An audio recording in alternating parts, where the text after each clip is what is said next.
YouTube was Mr. Balls there back with another banger. In this video, Jermell Charlo finally gets back on social media and he says, "Give me the best at 154." And I'm gonna talk about why he should have said this last year before he sold his soul out to Canelo allegedly. Let's get it. First of all, Jermell Charlo get on media talking about give me the best at 54. Um, Let the fans choose whatever makes sense. All this shit. And I mean that's what he's supposed to say, but I'm not buying it, bro. Because we all know Bud the best at 54. Like we all know Bud the best at 54, and we know Bud is undisputed. Well, he wants to be undisputed. And if he don't get Canelo, he probably gonna try to be undisputed. So we know that Jermell Charlo getting involved is directly interfering with Crawford's plans at 54 again. When Jermell Charlo was undisputed, he should have fought Bud. That would have been his biggest fight that he could have won. That was possible for him to win. But instead, he chose to go over to Canelo and sell his mind, sell his body, sell his soul, and sell his name allegedly to Canelo. You know, he did not. He came in there to lose. He came in there to survive, take knees, and just lose against Canelo. You feel me? And yeah, he could have had fight of the year verse, but him and Bud could have went back to back, throwing the hardest punches at each other. Shit, he have a chance to beat Bud. He taller than Bud. He got power. We don't know how good his defensive head movement is, but he has it. It's a good fight, him versus Bud. It's a great fight, and he get respect for fighting Bud and fighting hard. But instead, he chose to go over to Canelo. I think Canelo was with Matchroom at the time. I'm not sure, and he chose to just go sell his name, and sell his body and sell his soul to Canelo, bro.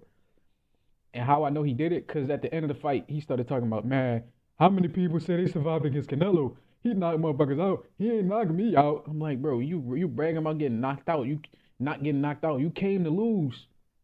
You came to not get knocked out instead of coming to win.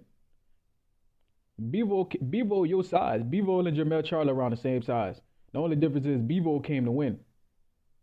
Bevo came to win. In Russia, they don't sell their names and their bodies and shit out for money. Pride is more important than money to them. Plus, once you're a certain amount of millions, you pretty much set for life if you make the right investments and lower your lifestyle. I don't understand why these multimillionaires have to inflate their lifestyles to match the amount of money they make. All you got to do is read a book, Rich Dad Poor Dad. I'm giving y'all a free game right now. I put in this work. It's not about making more money. It's about keeping more money. So I don't understand why all these bosses make all this damn money just to inflate their lifestyle and have to come back and make more money. If Jermell Charlo lowered his lifestyle after he fought Canelo, or if he lowered his lifestyle and stopped spending money egregiously and made the good investments, he would never have to even work again in his life.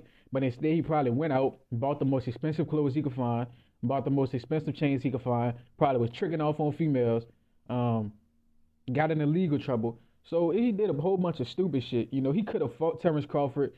He could, if he beat Terrence Crawford, he's an automatic Hall of Famer. And maybe he could have moved up to 160 and got another belt. Maybe he could have got his brother belt, his brother vacant belt. But instead, he chose to move up to 168, sell his body, sell his name, sell his soul to Canelo Alvarez. And now the coach don't respect Jermell Charlo no more.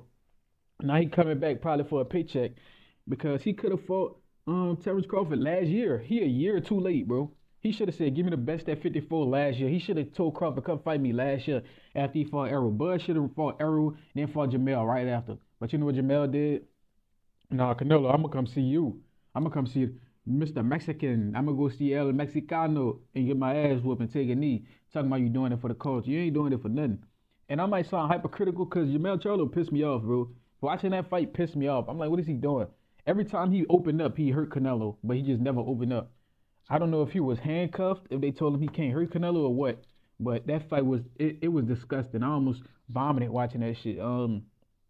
Yeah, bro.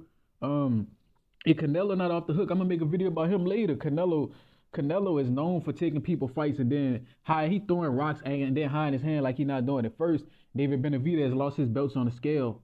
Cool. Canelo moved up and took it. All right, cool. But he never gave David Benavidez the chance to fight for his belt back. It's like you take somebody possession of some loophole and you never give them the opportunity to fight for it back. Then once he took David belt, he became undisputed. Never gave David the opportunity to get his belt back. And then once that happened, he saw Terrence Crawford trying to become a 3 times undisputed champion by fighting Jermell. You know what he did? Jermell, come fight me. I'll give you 20 million.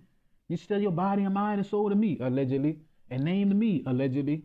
Um, so then Jermell went up there and sold out, lost all his belts, and then he made it harder for Terrence Crawford to get undisputed. Now Terrence Crawford got to do all the damn work that Jermell did. Jermell could have just stayed at his division, defended his undisputed titles, and maybe moved up to 160, and everybody would have still had love and respect for him. But instead, he sold out to Canelo. He allegedly got into a DV. I ain't even gonna get too deep into that. And allegedly, his girlfriend caught a left hook. Allegedly, she caught a three-piece left hook, uppercut, jab. Allegedly, and yeah, bro. And now it's looking bad for him. You know, he looking for some money from Crawford. If I'm Crawford, I'm giving him that treat. I'm like, boy, you didn't want to fight me. Now you come begging for one? You crazy. I'm giving him the Errol Spence Keith Thurman treatment. You ain't want to unify with me. Now you begging me for a fight? Is you crazy? That's what Keith Thurman do. Keith Thurman was ducking a lot of these dudes, and then once his time was up, he started begging them for a fight. Like Jermell practically begging Terrence Crawford for a fight after dodging him to go sell his soul. If I'm Terrence Crawford, I'm not giving this dude the time of day, man. You was Lions only. You was the king of 54. Now your time has come. Say goodbye. And let me know what y'all think. Like, comment, subscribe, and share this. Till next time.